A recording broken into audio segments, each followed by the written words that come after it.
Now, one of the things that I really like to do and I feel is really important is to bring yoga into your everyday life. And one of the places that we're all probably in most often is the kitchen, whether you're doing dishes, whether you're making food, hanging out with friends or family.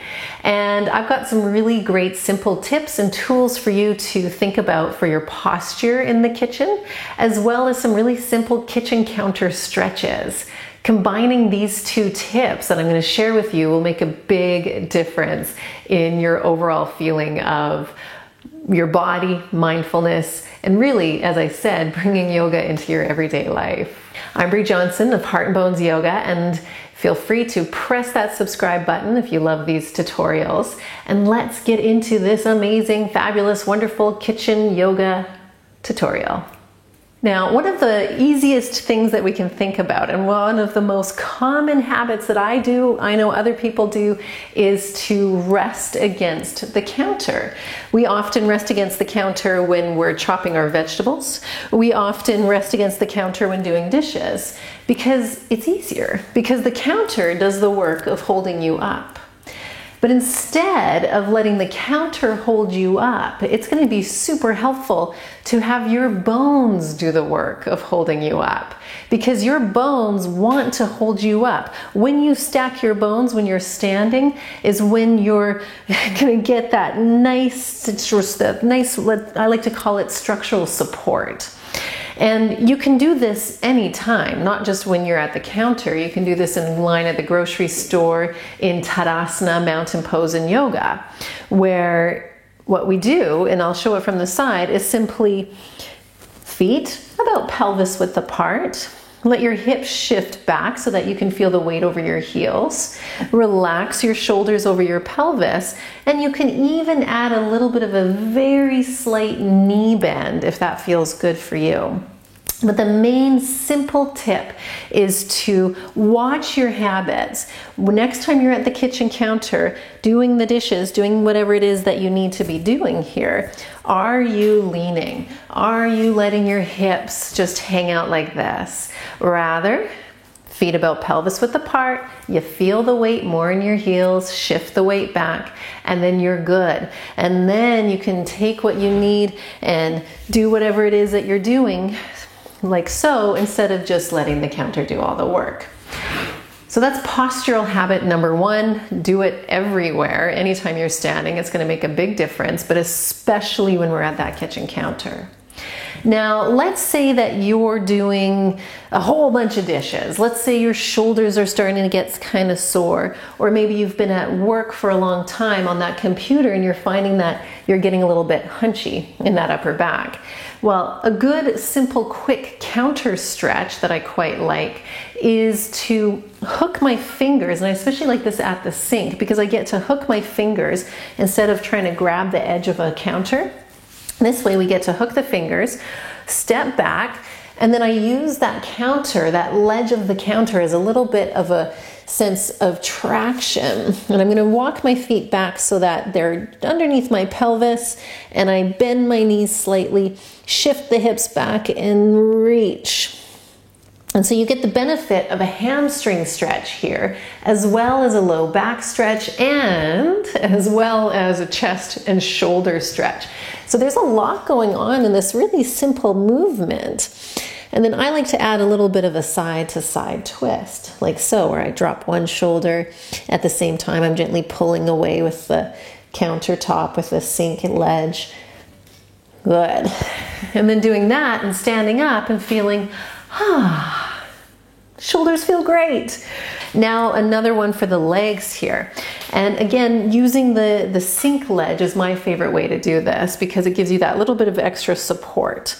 Now, all you have to do is stand on one foot, take your other ankle over top of your knee, and then over top of your thigh, and then sit back like you're sitting into a chair.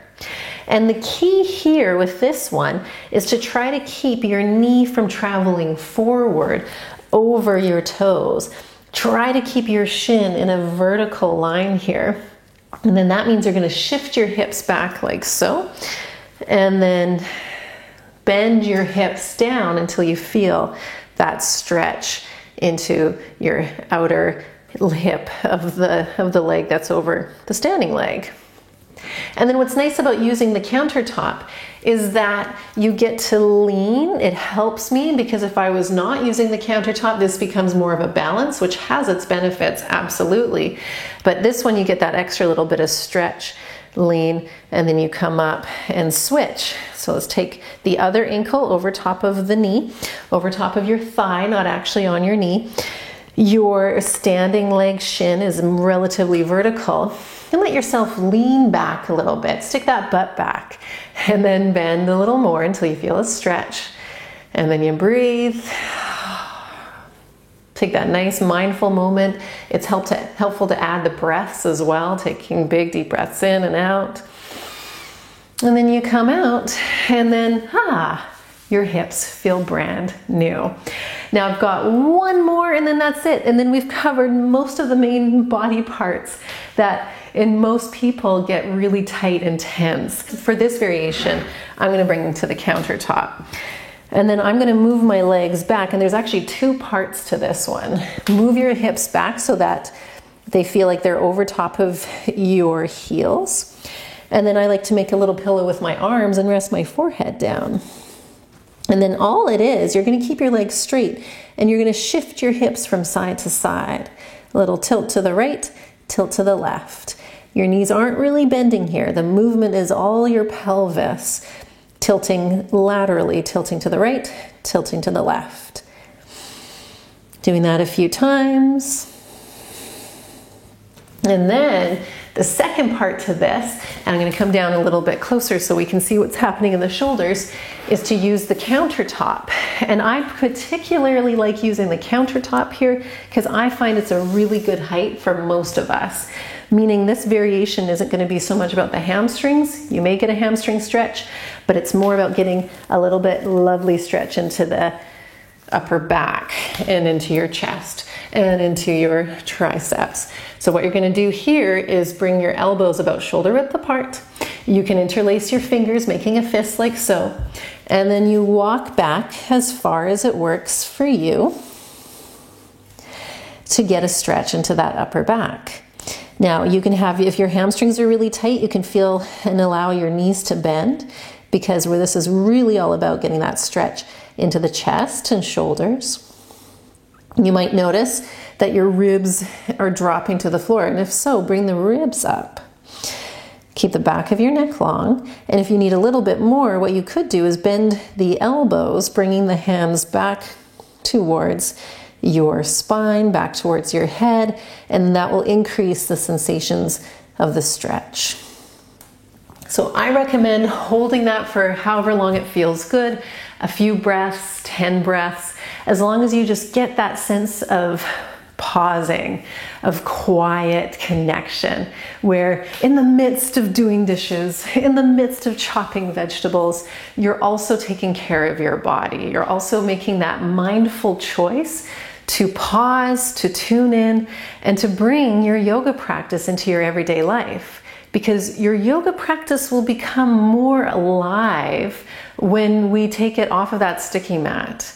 It's not just about being on a sticky mat. It's bringing that care and love back into the activities that we do daily. So again, you stand tall, you let your bones carry the weight of your body, you take mindful breaths, moments of stretching, and then you feel pretty great more often. So I hope that helps. Feel free to leave comments, share with me if you like that, if you want more real life off the mat yoga practices, because I can offer those for you as well. Don't forget to subscribe, of course, to this YouTube channel, but also to the Heart and Bones yoga newsletter. There's a Heart and Bones online yoga studio where you can do yoga classes, both on the mat and off the mat, all in the comfort of your own home. As always, I'm so happy to have you here tuning into these videos. We'll see you for the next one.